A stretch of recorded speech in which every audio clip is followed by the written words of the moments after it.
Hello, ladies and gentlemen. Welcome back to the UKEL Summer Split Week 3. And we're on to our second game. We've just watched Mythos pick up their first win of the season. And now we've got two teams who don't need to pick up their first win of the season. It's going to be revenge as they take on Mythos. Yeah, and I still want to talk about the previous game. I'm still in recovery mode about it. Viperio just really turned the gears on as soon as they found that good fight.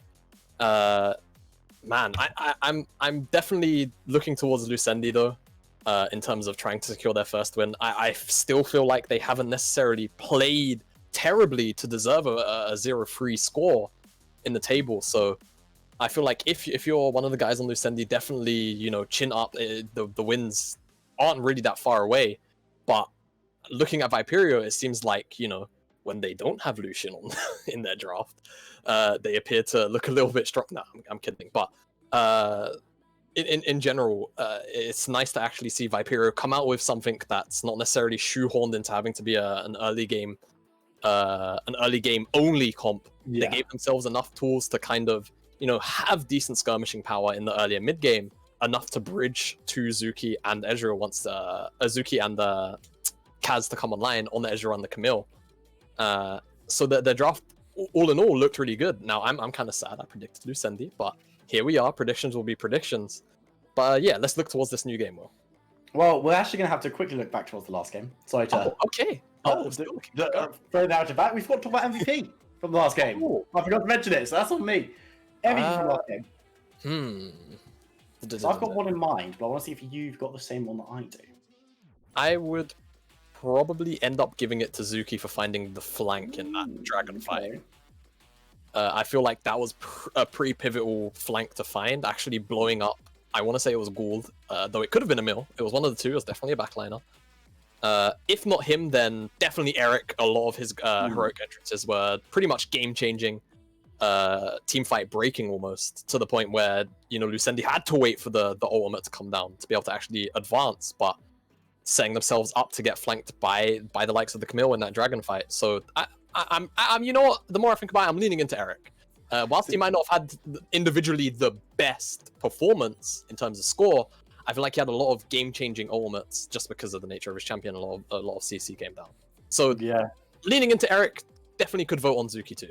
Yeah, I was gonna say Eric. Some of this ultimates in the ultimate in that fight around dragon. Whoa, beautiful. Yeah. Stuff of legends. Absolutely changed it for the game-changing ultimate in the game-changing fight. Yeah, it's quite big, and considering that he did pretty well in most other situations. Yeah, at the end of the game, his ultimate was cancelled in the last team fight, but it didn't matter at that stage. But now we can actually look forward to the next game. I'm sorry, I baited you last time, but Mythos, a team that's come in 2-0 currently. A lot of people initially, before the season started, were looking down this team and thinking maybe not going to be that top tier roster that they've kind of proven to be over the past couple of games. Yeah, and I think it's important to look at, they've played Vector. Vector so far looking like undoubtedly the weaker roster. Though last week they certainly had a pretty strong performance on the back end of the game, though I have to question a lot of the decisions that ended up coming out from this Revenge team right now that we're seeing on our screens, minus, of course, Ego Speed was subbing in last week. Yeah. So there was that. So Revenge coming off of the back of a game where they feel like they probably should have won, given some of the game state that they had on the top side. However, Fu wasn't having a splendid time, and I feel like Splaff was in particular given a champion that couldn't really operate last week in the Zoe. It seemed a little bit out of place, considering the sort of lack of want to necessarily siege or poke with the Zoe. But of course, you can see we are into picks and bans. Yuumi ban, a little bit curious. Of course, being on live, Yuumi is borderline dead. Quite literally, the max mana changes in most people's books have... Pretty rough. Rough at the very least. Certainly ruled out Yuumi as a S tier pick now, as things go on, but Thresh certainly still a very powerful champion. And then on the opposite side, Varus has seen a sort of slow trickle in of nerfs over time. I don't believe he was hit on this patch in particular, or at least not directly. Meanwhile, Wukong remains pretty untouched and a very strong and powerful pick. Primarily, I feel on red side, but though can have its value on blue side if you're a center picking team. but has been banned away here by Revenge in this case, and Lee Sin, Severo not going to have his hands on that one, and then also the Syndra removed away. And I'll be curious to see whether or not Aphelios still holds the same level of priority with the bans we do have. Yeah. Outside of the Aphelios, of course, we have things like the Graves, still very much a powerful pick. So I feel like Mythos probably tossing up between the two out of what they want. Croatian Jungle, I want to say, has had at least one game on the Wukong. It could be two. If memory serves me right, it's only one though, so falling to the Graves makes a lot of sense. And last time out, Fuyu, of course, had a pretty disappointing performance on the Aphelios, but I would imagine that in this R1-2 that ends up being picked up. Karma is the champion of choice in R1 though, and the Teemo is being hovered, and if it does get locked in, it's of course going to be a placeholder, but actually hovering over the Ezreal. So I just believe in the Teemo pick one day. That's what I believe in. You know, I was thinking about that earlier, right? Like, in fact, I'll propose you the question as draft goes a little bit slow. Okay. Have you ever seen a champion that looks like a placeholder pick, but it's actually the real champion? Yes, and it just scares you. In Square 1 last split, someone locked in a Mumu. Oh, and it wasn't. It wasn't a proc. It was just a Mumu. He did quite well on it, and I was like, I mean, I was sitting there like, oh, that's a proxy. We're gonna hear in our ear what that is, and producer was like, yeah, that's a Mumu, and I was like, what? I think the closest I've had in, I don't know if it has been have been any close calls in UKEL this split though, because I think stuff's pretty similar. The Annie, Annie is Kaiser. Okay, cool. So that's talking about proxy picks. There's one right there, and is a champion that people are saying might be that Israel counterpick because you can just hard commit onto him and really rip him apart. Yeah, and it's a champion that over time, as a lot of the previous S tier champions inside of Aphelios, Kalista, Varus, and still the Ezreal sort of get pegged down a little bit, you have to start thinking about champions like Kai'Sa, like Xayah, like MF and Sivir, who are all sort of like fringe S tier champions, which can move up in the standings because of these nerfs. And seeing the Kai'Sa response into the Ezreal makes a whole bunch of sense, and Lulu to supplement it. Of course, a hyper carry with Lulu is something you see all of the time. And earlier Zir pick, I'm actually happy to see this for Splaff, giving him a little more agency. Overall, we're yet to see what direction Revenge's draft is actually going to take, but giving Splaff a champion like Azir is something I'm very happy to see him on. Though I guess actually Zoe could have made a little more sense, considering your R3 pick here is the following of a Ezreal Karma. But yeah, still very happy nonetheless to see him on the champion. And now I was actually gonna say that Revenge would likely actually ban out some mids here, but actually very happy to just remove away the Mordekaiser. So could be looking into some kind of weak side tank top. Revenge, Renekton gonna be banned away here by Mythos, so a lot of top lane focus right now. Top lane has been taken away. Set is still on the table at the moment. If we're talking about strong top sides, Volibear still up as well. Saw him do exceptionally well for Lucendi, even though they did go on to lose that game. So still a lot of powerful picks. Of course, Maokai and Malphite have also been seeing some play in UK and Nordic League Legends in the past couple of weeks. So definitely ones to keep your eyes open for. But Darius going to be one of the picks taken off the table, and don't want to be seeing Mythos picking it out. Yeah, I feel like if you're Mythos right now, you just ban set. Otherwise, I feel like Revenge are trying to just set up for the set pick right here. I'd be interested to know whether or not Mythos feel the same way, whether they end up removing away another top laner, but I feel like set is just the way to go, given the bans of Revenge. I feel like it's a little bit too obvious. Volibear gonna be actually just removing Volibear, so I feel like this is kind of a free set pick if they want to take it on the top side of the map. Shout out to Ivern. One day he'll be Mel. One day. Kind of, he'll be Mel. I love Ivern, but also I don't. Like, I also don't really hard. And now looking at the hovering junglers, of course, we don't talk about hovers here. We've been baited one too many times for that. Going to be seeing what is decided upon. With a Trundle locked in, so kind of a flexible pick here. No, I feel like Revenge have kind of just fumbled their R4 here. We'll have to see what Mythos actually decide to take in their final two picks here to sort of round out the comp. But I mean, set's still open. Set's still open, and I actually want to give a shout out to the fact that Aphelios has actually gone the entire way through a pick and ban phase without even showing its head. I don't believe it was it pick ban last game? It wasn't picked. It was banned. Was it banned away? pretty certain it was banned. I'm trying to think if it was. I don't remember seeing it in the ban list. My mind's telling me it was banned away, but if it wasn't, then I guess maybe. Maybe it was banned away. Yeah. You know, mentally for us, it was banned away. Yeah. But maybe this recent patch on live has truly killed off Aphelios, though I highly doubt it.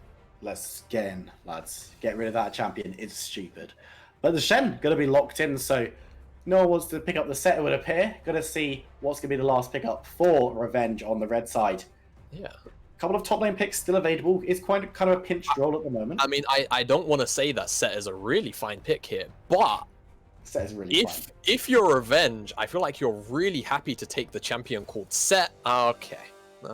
Well, on the bright side, at least we get to see some Yurik, because that is a champion we often never get to see. Yeah, that's a rogue pickup. Yeah, it's a rogue pickup. I feel like you only really see somebody like Kerberos pick that one up. The classic. Shout out to him, of course, now over on Unicorns of Love. Finding a lot of success over there. But yeah, very strange. I feel like Set held a lot of value in that draft there for Revenge, but opting not to take it nonetheless, opting for a little more of an obscure pick, a little more of an uncommon pick inside of the Yurik.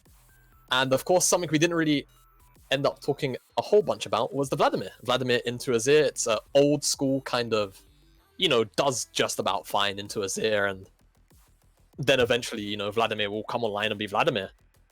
So, gonna of course have the draft rerun very soon, just to get ourselves into game.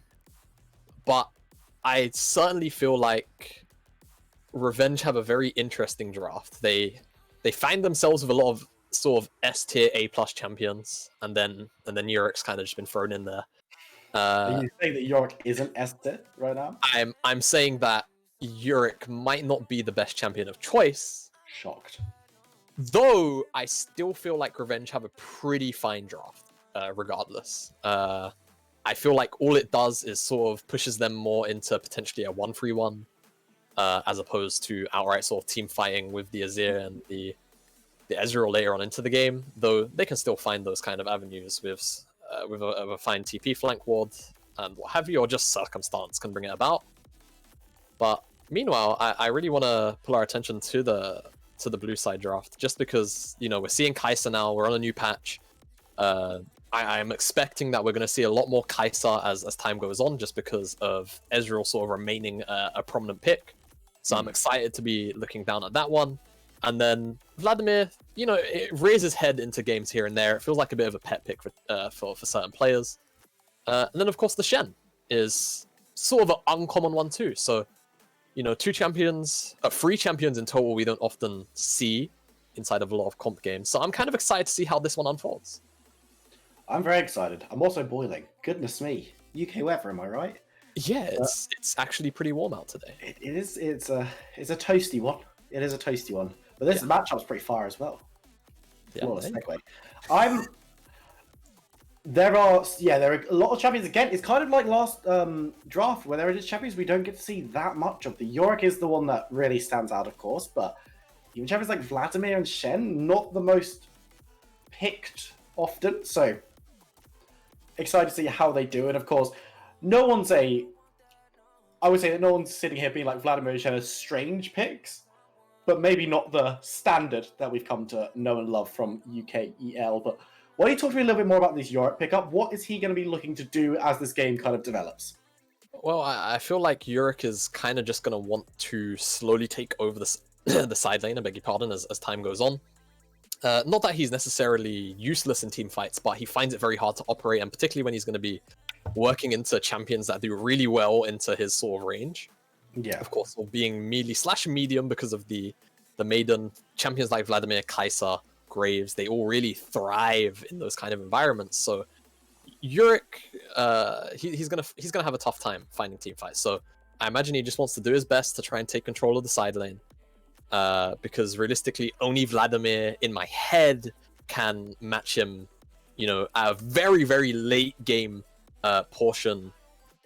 Realistically, because once Yurik has a Triforce, once I think that Yurik's typically opt into the Sterak's Gauge second, but given the prominence of Death Stance, you know, that could make Yurik nigh unkillable. So we'll have to really keep our eyes on Yurik, really monitor him, check his gold, make sure we're seeing who's matching him on sides. Yeah. Because he can be a pretty big threat if left unchecked on those towers. He really just sort of mows them down, sort of chews them up. Yeah, and can just shove waves aggressively quickly, of course, with that Maiden. Yeah. And as you were saying, going to be very, very interesting to see how he can be matched, because it's kind of a dangerous pick, because when you've got a Yorick on your side lane, if he's behind, if there is a champion that can easily match him, let's say Shen or Vladimir gets ahead, I can just match him, kill him, clear out his waves at will, then you're kind of down a man, because Yorick's team fighting, while okay, is not the best. Yeah, and it's why I was so sort of pushing for Revenge to just pick up the set, because it can kind of do both. And you're already very aware that the matchup was going to be a very fine matchup inside of Shen. We've seen time and time again whenever this matchup ends up occurring, albeit very, very few times. But I think we were on a game together where this matchup actually happened in the Baltics a few months ago. Set really dumps the Shen pretty hard, so I feel like you could have achieved the same thing and also had added teamfight value, but Grigas feels more comfortable on saying, hey, this is my pick, I want to take it here. So we're just really, it's going to be eyes on him to see what he does, because it's such a unique champion in the meta right now.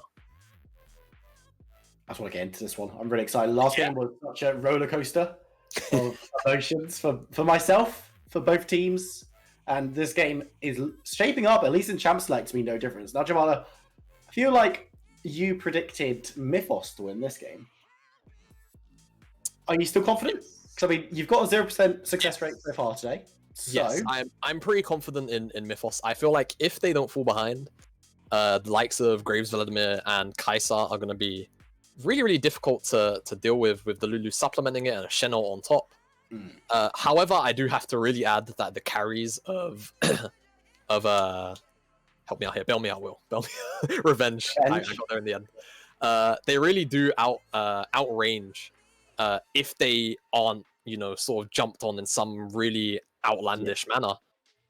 Because it's gonna take, Vladimir flash engage. It's gonna take a Kai'Sa ultimate to get on top of these carries. So Ezreal and Azir should have a lot of space to actually operate, because there's no real hard engage on the side of Mythos. So if things go, sort of relatively even for the first 20 minutes or so, Fuyu and Splash should actually have a pretty good time in dealing damage. It's just about whether or not Mythos can actually find themselves those ins. However, if they find those ins, it is going to be devastating for Revenge. Let's have a quick look at the two rosters that we've got at the moment. So on the blue side, we're going to have Mythos looking for their third consecutive win of the split, with Juki Booster, also known as Sujin, in the top lane, Crazy Juggler, also known as Ventum, in the jungler, with Artisuka, Arson, and Aftermath rounding out the composition. And on the red side, we do have Revenge, Grigas in the top lane, Severo in the jungle, Splaff mid lane, and Fuyu and Lofticus in the bottom lane. And you did mention, actually, and we'll only mention this briefly, of course, they had Ego Speed subbing in last week, and definitely had a good performance in lane. Yeah. And was one of the stronger performances on the team. So subbing him back out and putting in Grigas, who obviously is their first choice top laner, what kind of effect do you think this is going to have on the team as a whole? It's kind of uncertain. You never really know with subs unless you've seen the team operate for a really long time. True. Of course, a player like Max, Ego Speed, he's been in the scene a while. He's got a lot of experience under his belt, so things like shot calling could certainly have been added in that regard, in terms of having him be brought into the sub position to fill in for last week. So it'll be interesting to see whether or not the macro falters. However, he was the one with a lot of the gold alongside Severo, and it didn't really seem like a lot got done in terms of, forcing what was realistically a game for them to win, which they ended up losing. Now, of course, there is a little bit to add in terms of course, Fuyu was having a little bit of a mishap with some of his item purchases. We're not going to get into it. I feel like we dug into him a lot last week, but perhaps if Fuyu didn't end up falling so far behind because of those very unfortunate circumstances, that the lead that they'd found themselves with on the top side of the map would have actually mattered a lot more and bridged over easily for Fuyu to carry. So this time out, it's very, like I'm saying, it's very hard to tell how things like that sort of affect a team. So I would imagine that we see a much better performance out of Fu this time. He has a lot more room to work with in this game, a much finer early matchup than last time too. And on a champion overall, which is a lot more powerful in its current iteration on this patch. So he should be fine, and very happy to see Splaff on Azir, like I said. This time out, I feel like actually Zoe would have fit pretty okay too. But very happy to see him on a hyper carry, and it sort of shows that Revenge right now, they're kind of more willing to put their carries on these late game champions, at least in this game, so that they can allow Severo to have that early impact. This time out, their top laner on Yorick, he's not so much a early game champion, certainly has a lot of early-ish skirmishing potential, but obviously you guys can't see on your screen, but Summoner spells, the Shen, Sujin, has actually opted into Ignite in this matchup, so something that can definitely skew not only the matchup in isolation, but also any kind of skirmish that goes on up there. It's just an additional combat summoner spell that just isn't on the side of Revenge up there. But yeah, looking down both lineups, scaling wise, it's hard for me to necessarily give it a true edge. I feel like I'm kind of willing to say that Mythos have the scaling edge, but at the same time, Azir and Ezreal shouldn't be under much threat because there's no true hard engage on the Mythos side. So they should have a lot of space to work and get their damage out. Ladies and gentlemen, we are in a bit of a pause. We've got quite a long one. We've got a client crash on the red side, so that is on Revenge's side. We're just trying to get that one resolved as quickly as possible. But no, it doesn't mean we get Jamada's hot takes on this game. But I do like the Ignite top lane from Shen. I don't know if it's correct, but I like it. I like aggressive summoner spells. Why are you talking? Okay, so we've seen these two teams play a couple of games so far, obviously in the UKEL. Where are these two teams going to be focusing their early efforts? Because last game, we thought that the focus was a little bit weird in that it was all topside. And yes, you want to get the Camille ahead if you are on the side of Viperio, but then playing up there and it going so wrong early and then continuing to do it seemed like a mistake. Where would these two teams, in your eyes as big brain coach, be looking to focus their early efforts in the first 5-10 minutes? I mean, I feel like if you're Mythos here, you're pretty comfortable kind of just sitting back and yielding a little bit of priority where it's necessary to sort of grab these initial build items. Things like, you know, the CDR components for Vladimir. If you're the Kai'Sa, I imagine the most common build is still the Muramana, the Mana Mune build. However, maybe Stormrazor ends up coming out, but normally it's the mana oriented build into Guinsoo. So looking at component items like that, just to kind of scale up. And on the opposite side, it's kind of the same thing, because Severo doesn't necessarily want to try and gank a Vladimir lane. It's going to be a little bit too difficult unless he's overextending grievously. So the only lane that he can really, you know, consistently impact, I would personally say, is the bottom side. And then on the top side, he could definitely show his head up there, but how much use is it to you know, put a Shen behind and get the Yorick ahead when the Yorick is naturally going to sort of outscale on the side lane anyway? So like I said, I feel like Mythos are kind of the more comfortable of the two coming into this game, particularly because Revenge don't necessarily have a jungle that can sort of put Graves under pressure. Graves can kind of take a lot of liberties in this matchup where he can just sort of full clear on repeat, and Trundle doesn't really get to have much say in the means of that, and he has to sort of, you know, trade it for aggressive plays in his lanes. Is there a world where, just going to that top lane point where you say he might be looking towards top, but what's the point of really putting the Yorick head when he's going to naturally do it? You'd think if the player's even. Is the fact that there isn't a teleport on the Shen, does that increase the value of going top as Trundle? Because if you could kill him before 6, he's going to have to walk of shame back to lane, and that could get Yorick into a position where he can definitely then win these fights himself. Yeah, it can definitely provide a lot if a wave is stacked by Grickus. And Severo can either come out and dive the Shen or just deny away the wave. It can add up to a lot of value. So I'm not saying that it's necessarily worthless to go up there. I'm just saying he's more likely to want to sort of pressure towards the Kai'Sa Lulu lane, which, you know, early on pretty weak, and Fuyu and Lofticus can definitely throw down a lot of poke with the Ezreal and the Karma. So I just imagine that a lot of the priority is more likely to just sort of be around the bottom side, just to try and perhaps get a Dragon Snowball going, because I feel like there's so much innate scaling on the Mythos side. If Revenge can actually get themselves a early Dragon Soul condition, I feel like that could sort of, at least in my mind and potentially their own minds, bridge any kind of sort of scaling gap that they may feel there is come the sort of 25-ish, 30-ish minute mark.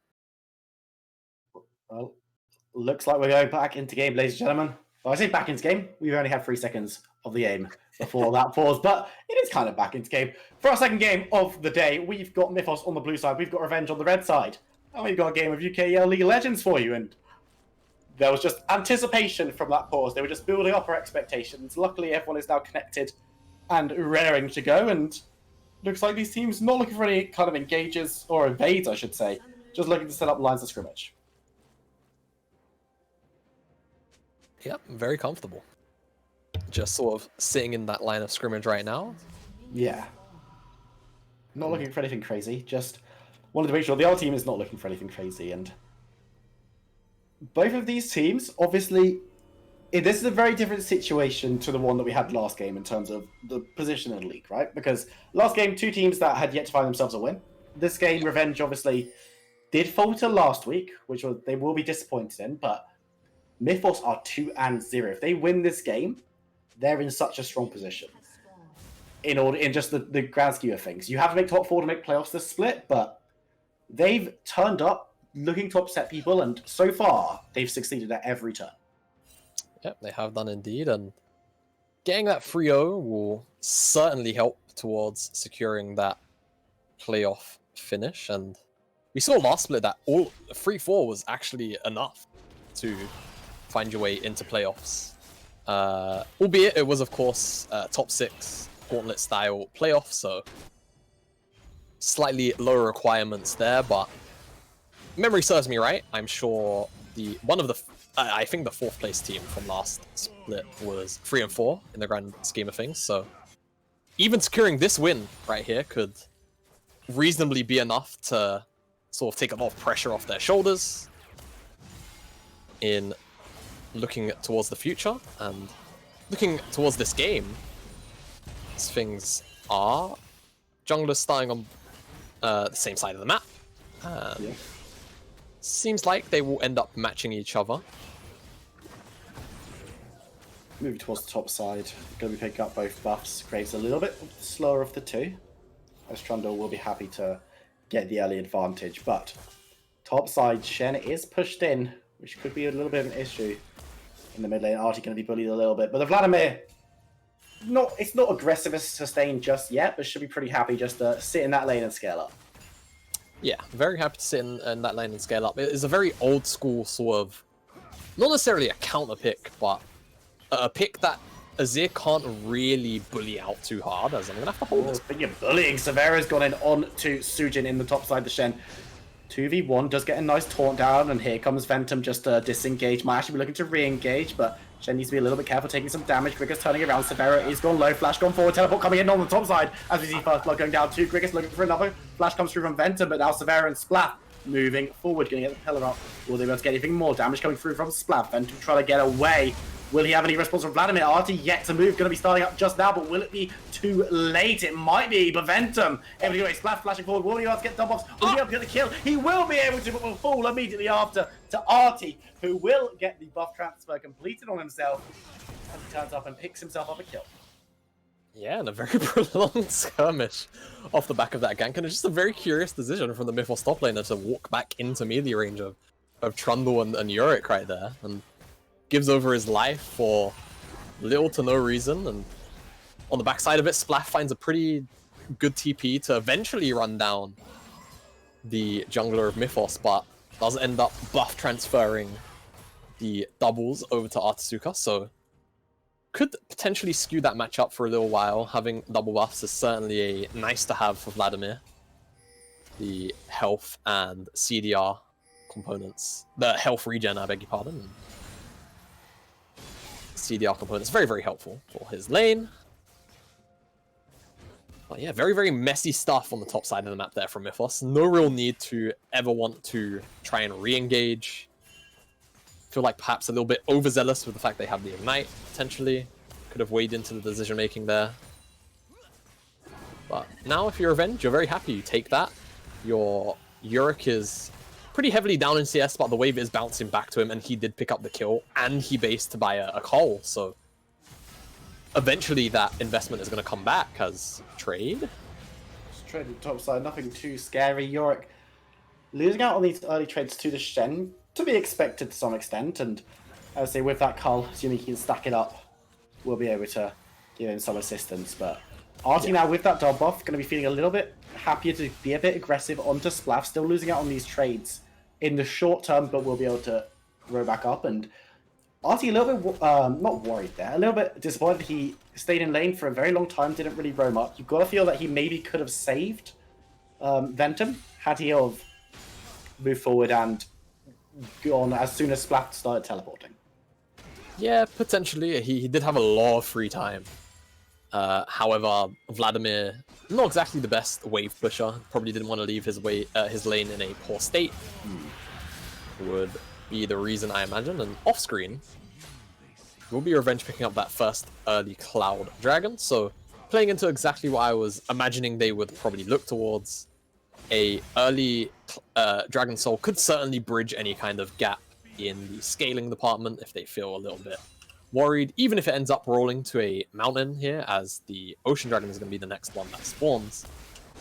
We'll have to see, but an engage top side. Ventum coming in, and Grikus has not got a tower to run to. He's running the opposite direction, and this should be a pretty easy kill coming through from Mythos. You're just trying to stay out for a second longer, but it will be Ventum able to secure that kill with the shotgun. And on the bot side, Aftermath actually taking a lot of damage. Does have to be careful of this Ezreal, but gonna be able to stay alive. But a very, very simple kill in the top side for Mythos.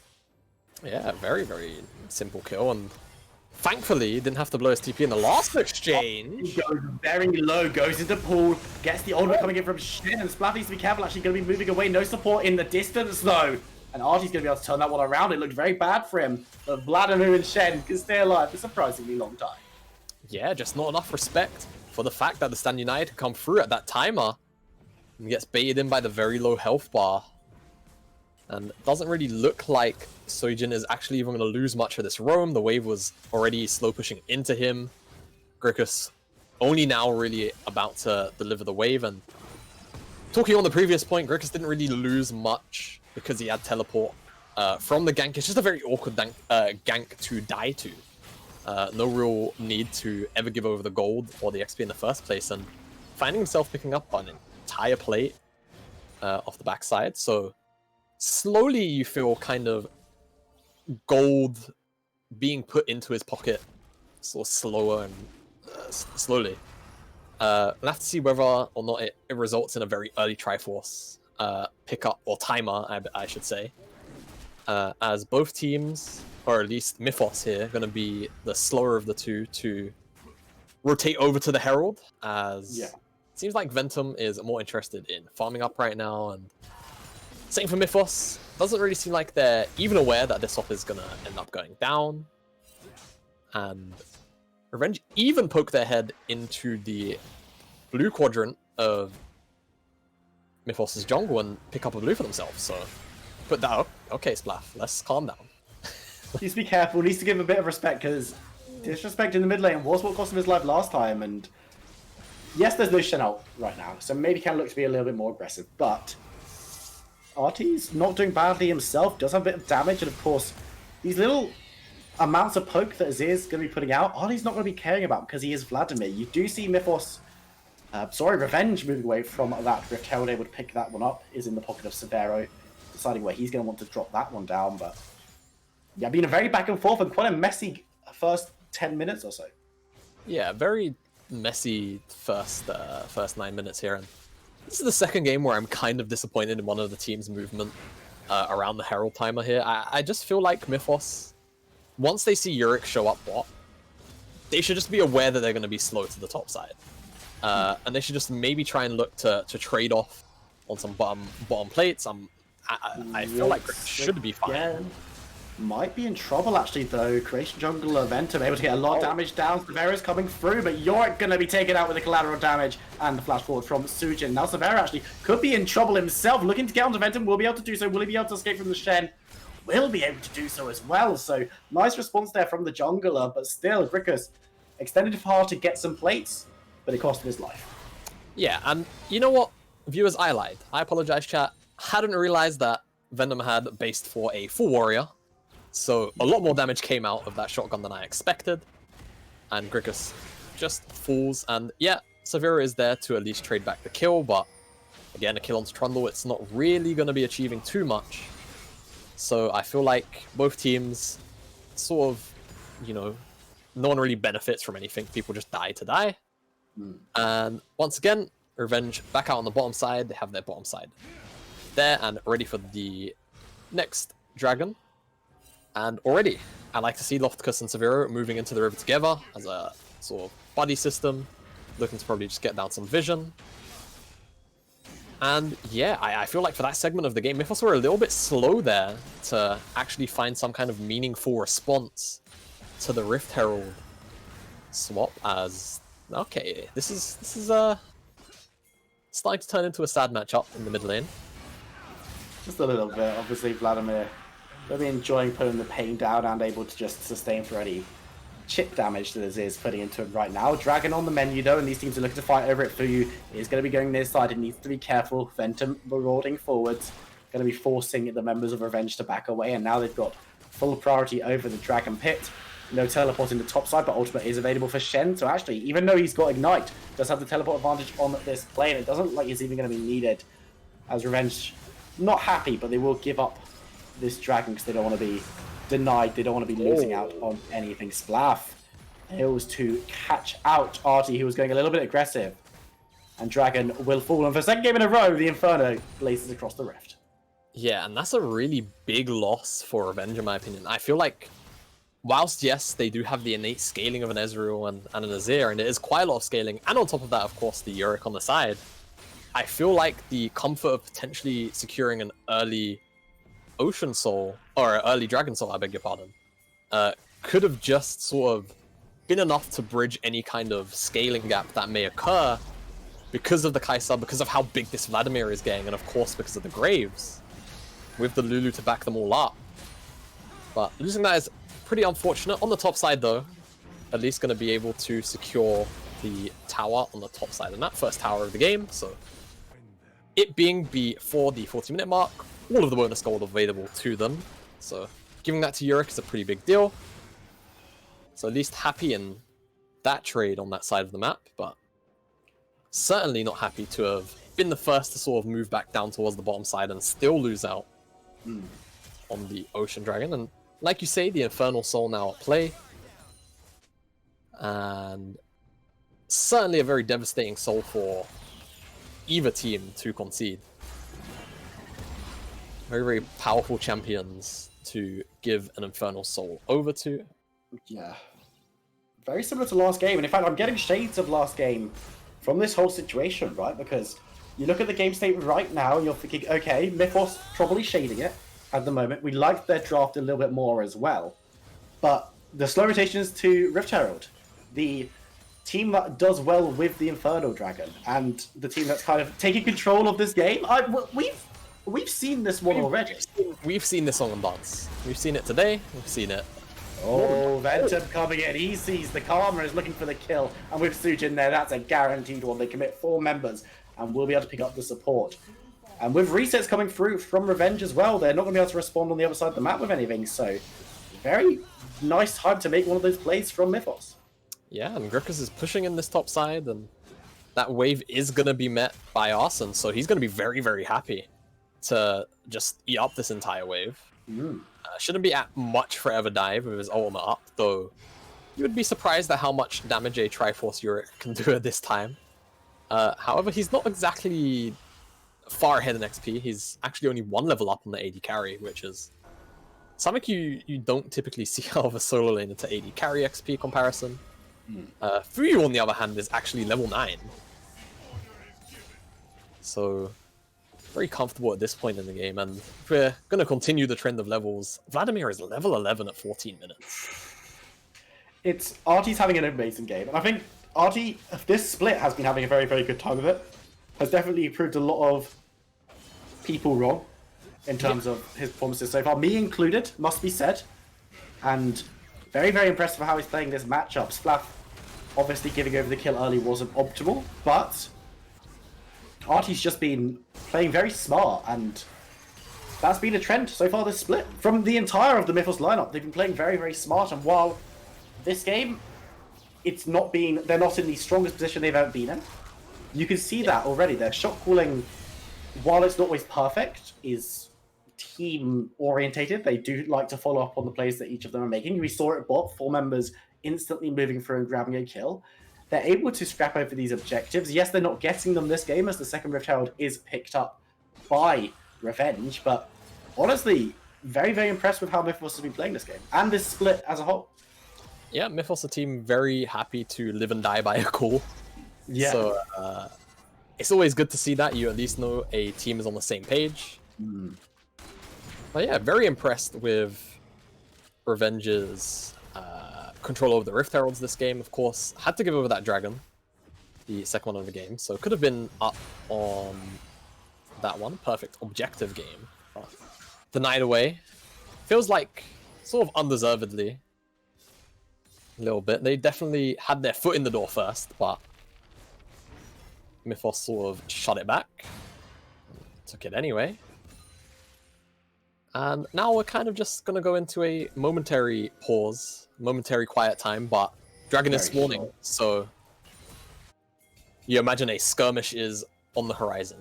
You've got to imagine, and Mythos is up, so Yorick's actually going to be putting out a surprising amount of damage. So looks like members of Mythos moving towards that mid lane, looking to clear this one out before they maybe go for the contest. Dragon has been started up, and it's Revenge who are on it, but Artie moving forward will be able to force the reset. Tower goes down from the Trundle, but it looks like it's actually been picked up by Mythos. And Splaff doing a decent amount of damage on the side, but not able to take anyone down just yet. Going to be securing the Dragon. Mythos now looking to turn this into a fight. Will be able to pick up Splaff. Awesome, moving forward. Joki Booster has caught on Jaffu, who's also going to go down. Flash ball from Ventum aggressively. Will be exhausted, will be taking some damage, will be forced to back away. But very, very well played from Mythos once again. They get the objective and the fight off. Yeah, and I was just praising Revenge for their movement around securing the Rift Heralds, but this dragon fight seemed a little bit questionable, to say the least. I feel like having Grigus up on the top side to at least try and draw away the Shen to force a Stand United ultimate perhaps would have been the better call. I mean, this Vladimir is so huge right now. It feels like a mountain already, 17.5 minutes into the game, to even think about trying to contest this champion right now in a grouped environment. And we saw Splaff got popped. I don't know if he still had his flash up when he died, but it seemed like he just got just decimated, just bursted, beyond even be able to respond, as thought that might have amounted to a little more HP being traded, but I guess Spirit's Refuge is a very nice ability. Yeah, and the Titanic Hydra as well. He's so easily able to melt through these ghouls that Grigus is spawning. So, not going to be having the easiest time on the Yorick in this side against Shen right now. And yes, Yorick does scale up and will be getting ahead of the Shen. But right now, Sujin's doing a very, very good job at staying in the game, staying at parity, and just preventing any kind of mad split push, which is what Yorick really wants to be doing. Yeah, so Sojin is definitely doing his job right now. Just sort of keeping the Yorick at bay, allowing him not to have much lane pressure. But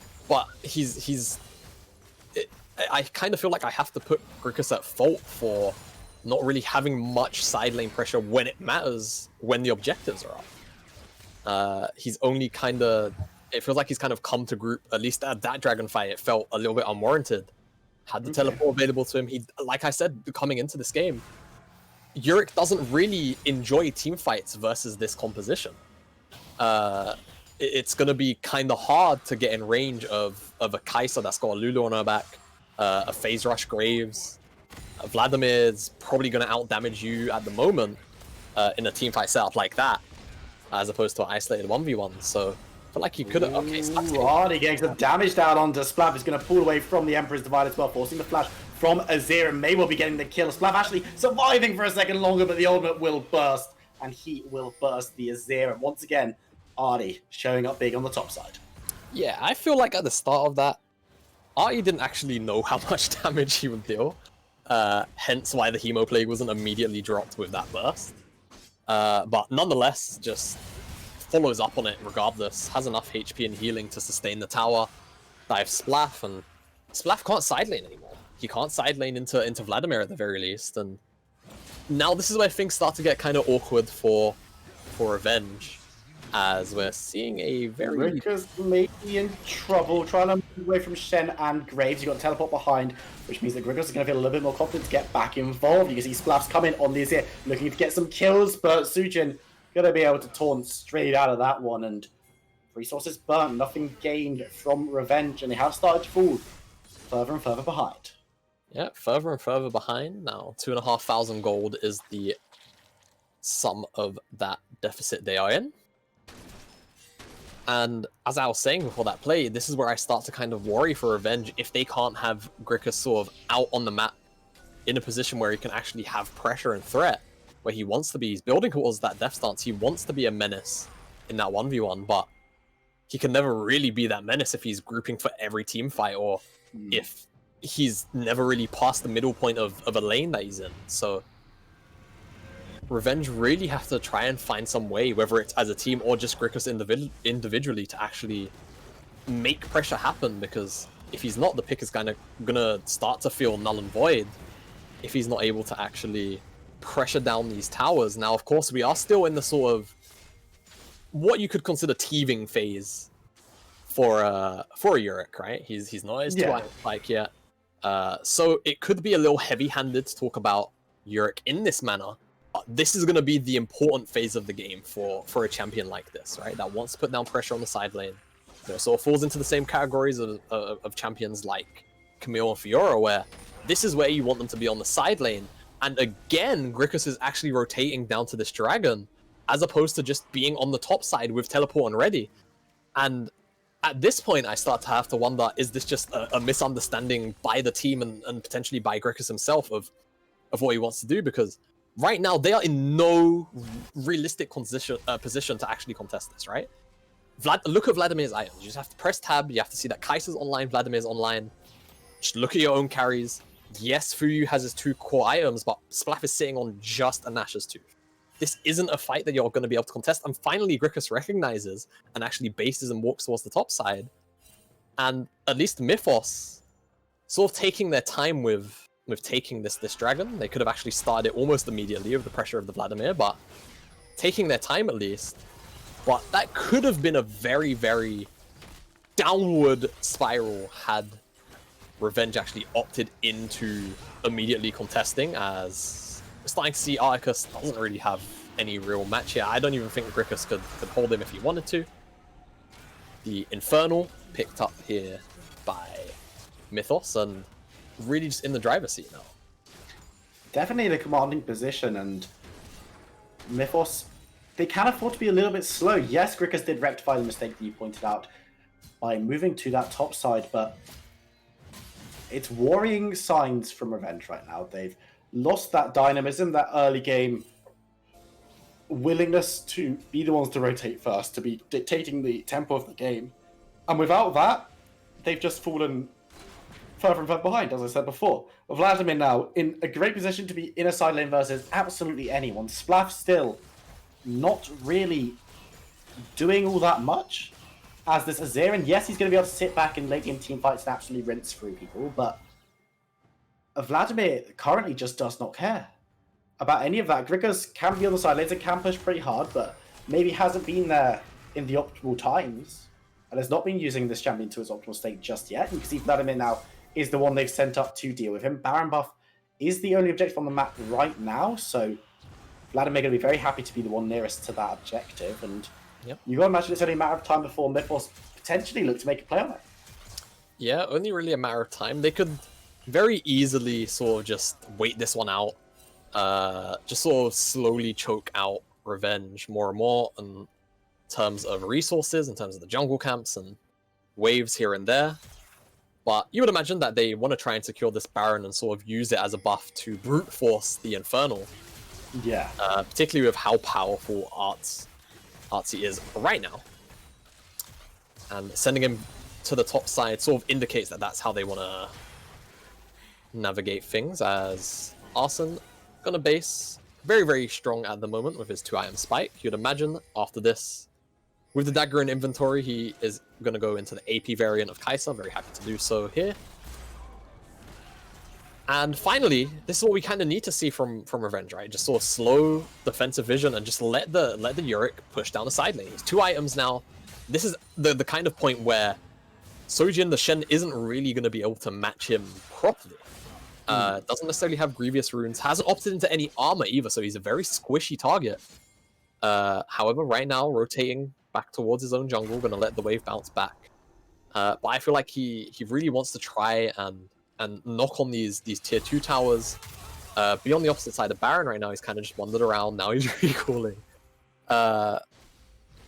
But yeah, I mean, Mythos very comfortable in this position too, right? Like we said, they can either wait out the Infernal Dragon, or they can make a play onto this Baron and try and use the buff to brute force the Infernal Soul. Either one really works for them.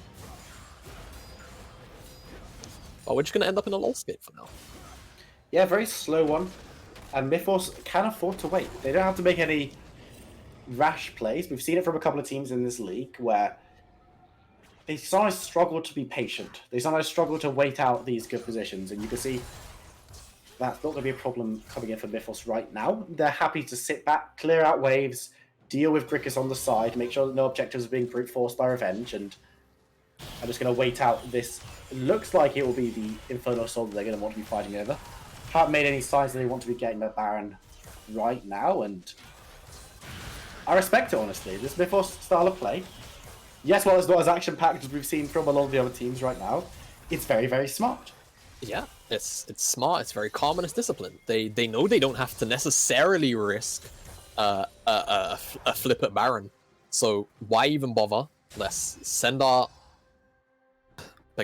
send our side laners to where they need to be, and then just wait for this soul to spawn up.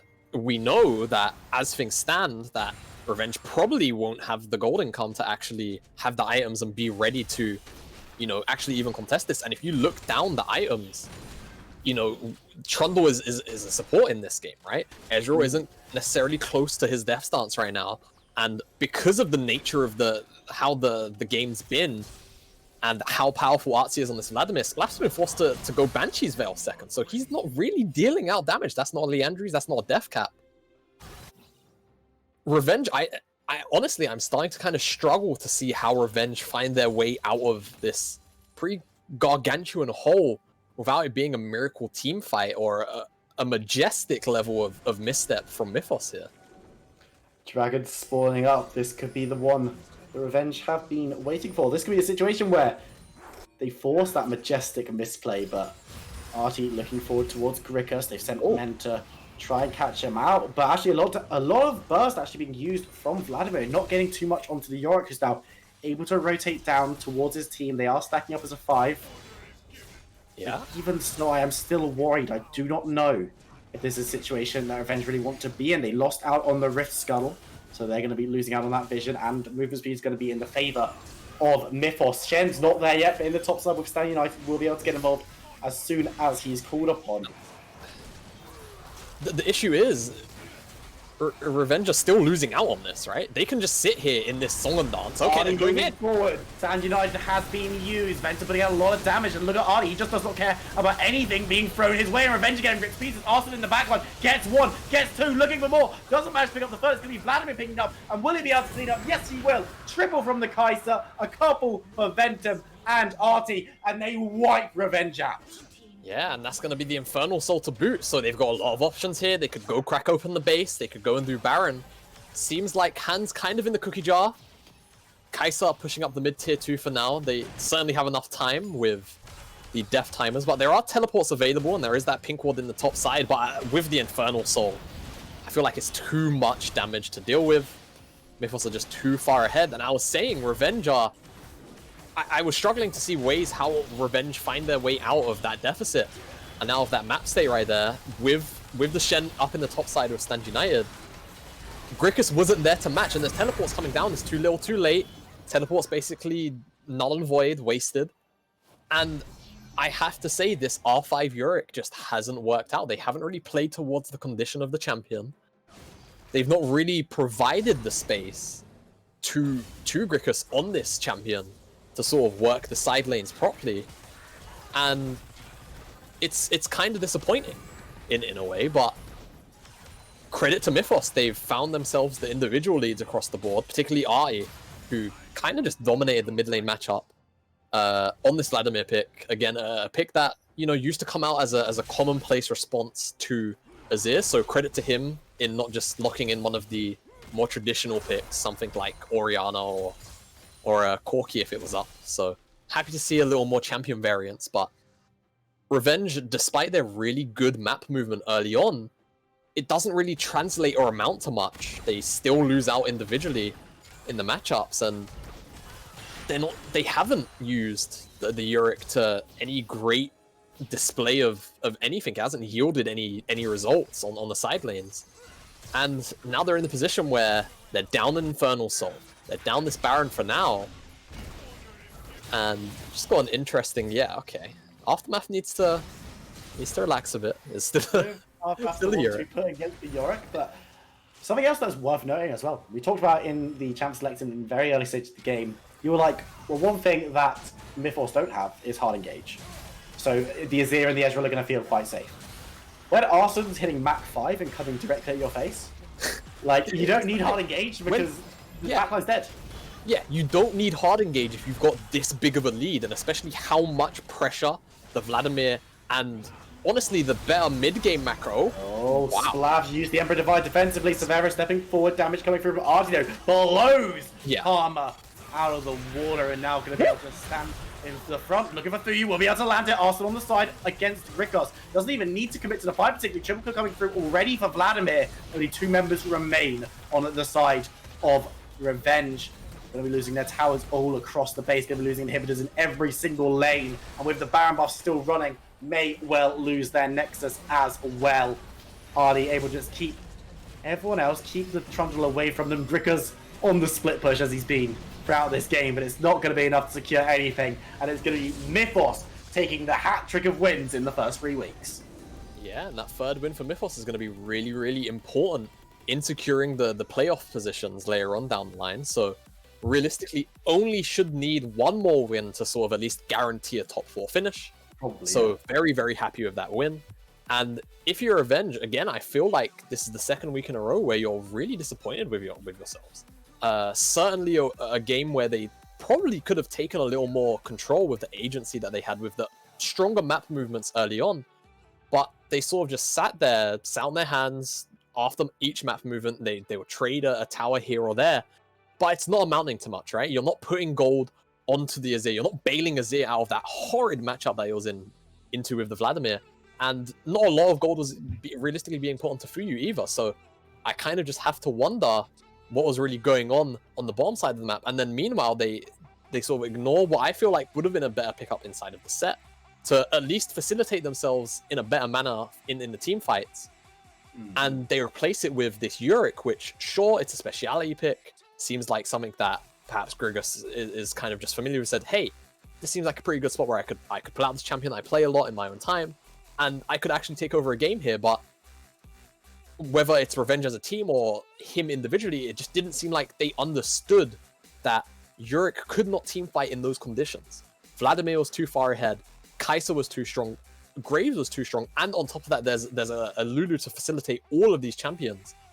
Those aren't the kind of conditions where Yorick says, hey, you know what? I want to come and team fight. Those are conditions where Yorick says, hey, you know what? I'm going to leave you guys in Narnia. You guys have fun on the rest of the map. I'm going to go have my fun on a side lane and take side lane towers. But it just never happened. Every time a major objective spawned, Yorick was either walking towards it or just not on a side lane. And it felt like they were just playing away from their own potential win conditions. Yeah, definitely not the optimal way to play the champion, at least theoretically, but we are running a little bit of time, so I'm gonna have to press you quickly for the MVP of that second game. I think it's kind of pretty obvious, but yeah, you know, it's got to be I. I so, really good congratulations, Aftermath. No, Yeah. no, Not okay. Aftermath. Whoa. Controversial. No, I think Arnie on the Vladimir It's definitely stepped up the Smash lane, Smash game. Really, really strong performance. But don't go, ladies and gentlemen, because while it's time over for me and Jamada, I'm going to go and just lie in like a pool of ice water. It's going to be a good time. We've got a couple of amazing casters coming up with our third game of the day, which is going to be Resolve taking on Vector. So don't go anywhere. You'll join them in a few minutes.